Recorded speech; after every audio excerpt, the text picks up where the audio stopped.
अस्सलाम वालेकुम dear students, क्या हाल है आप सबका? ठीक है।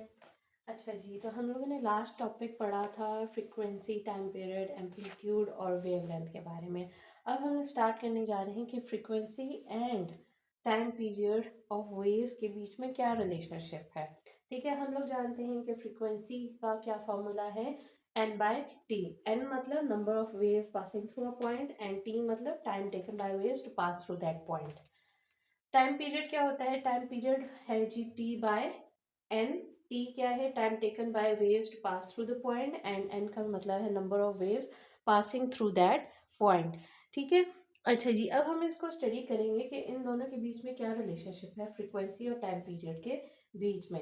तो सबसे पहले हम क्या करते हैं, इन दोनों इक्वेशंस को, हमारे पास इक्वेशंस आ चुकी हैं एन बाय टी और एन टी बाय एन।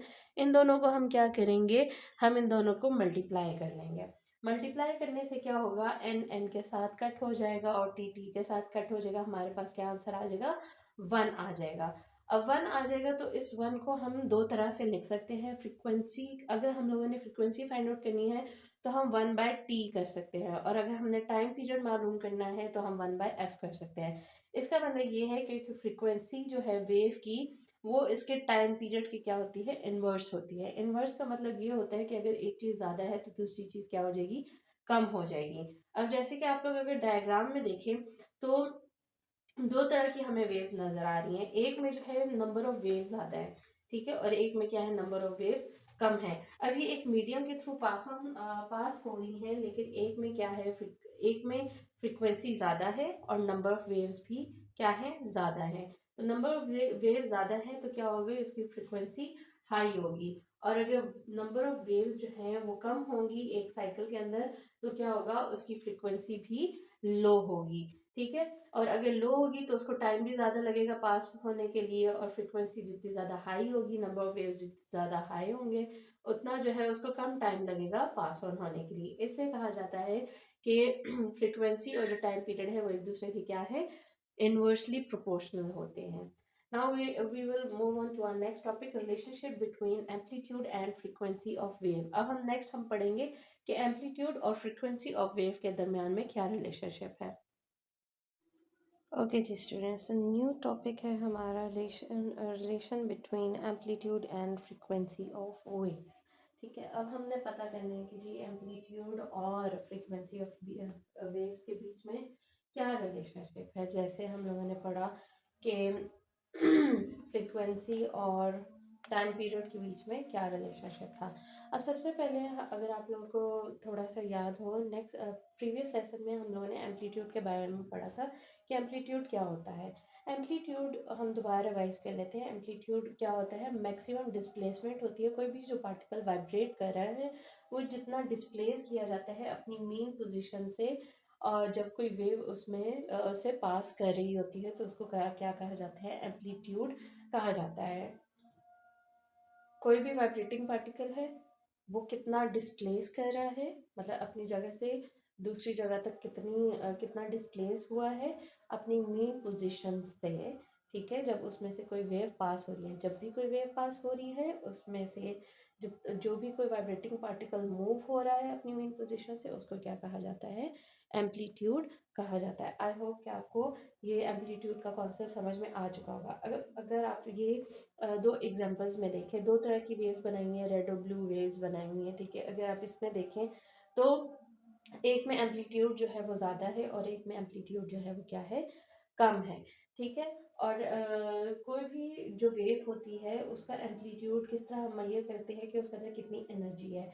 जितना ग्रेटर जो है एम्पलीट्यूड होगा, एनर्जी उतनी ही ज़्यादा उसके अंदर होगी, और जितना कम उसका एम्पलीट्यूड होगा उतनी कम उसके अंदर एनर्जी होगी। अब अगर ये चीज़ आप अपने दिमाग में रखें और इन दो एग्जांपल्स को देखें, तो कौन सी वेव के अंदर हमें ज़्यादा एम्पलीट्यूड नज़र आता है? हमें जो है रेड वेव्स के अंदर ज़्यादा एम्पलीट्यूड नज़र आता है, और तो इसका मतलब ये होगा कि उसके अंदर एनर्जी भी क्या है, ज़्यादा है। और ब्लू वाली के अंदर हमें कम एम्पलीट्यूड नज़र आता है, तो इस मीन्स उसके अंदर एनर्जी भी क्या होगी, कम होगी।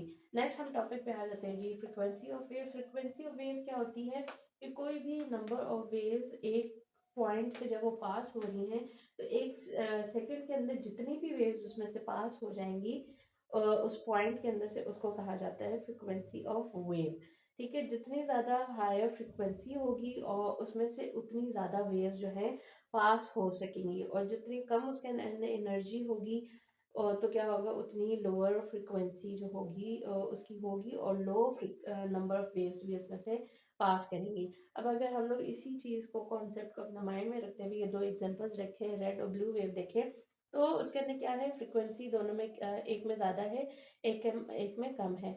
रेड वाली के अंदर जो रेड वेव है उसके अंदर फ्रिक्वेंसी ज़्यादा है, जो ब्लू वाली वेव है उसके अंदर फ्रिक्वेंसी कम है, तो ब्लू वाली के अंदर एनर्जी कम है, रेड वाली के अंदर एनर्जी ज़्यादा है। तो इसीलिए जो है उसमें से ज़्यादा नंबर ऑफ वेव्स पास कर रही हैं, और ब्लू वाली में से वेव्स जो है नंबर ऑफ वेव्स कम पास कर रही हैं। अब कोई भी साउंड है, उसकी हम लाउडनेस को कैसे मेजर कर सकते हैं? लाउडनेस डिपेंड करती है कितना ज़्यादा एम्पलीट्यूड है। उसकी जो लाउडनेस है उसकी फ्रिक्वेंसी पे नहीं डिपेंड करती है। Loudness of sound depends on the amplitude, not on the frequency. ठीक है, आप जितनी मर्जी उसकी फ्रिक्वेंसी जो है ज़्यादा कर ले, जितनी ज़्यादा नंबर ऑफ वेव्स उसमें से निकाल ले, फ्रिक्वेंसी जो है कभी भी लाउडनेस ऑफ साउंड को कभी नहीं इंक्रीज कर पाएगी।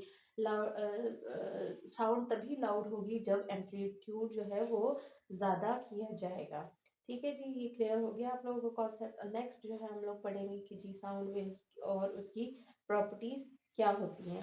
ठीक है, आप लोग जो है इन दो टॉपिक्स को, relationship between frequency and number of waves, sorry, time period of waves and relation between amplitude and frequency of waves, इसको जो है बेटा आप लोगों ने अच्छे से बुक से रीड करना है, इसकी एग्जांपल्स को, फिगर्स को अच्छी तरह से प्रैक्टिस करना है।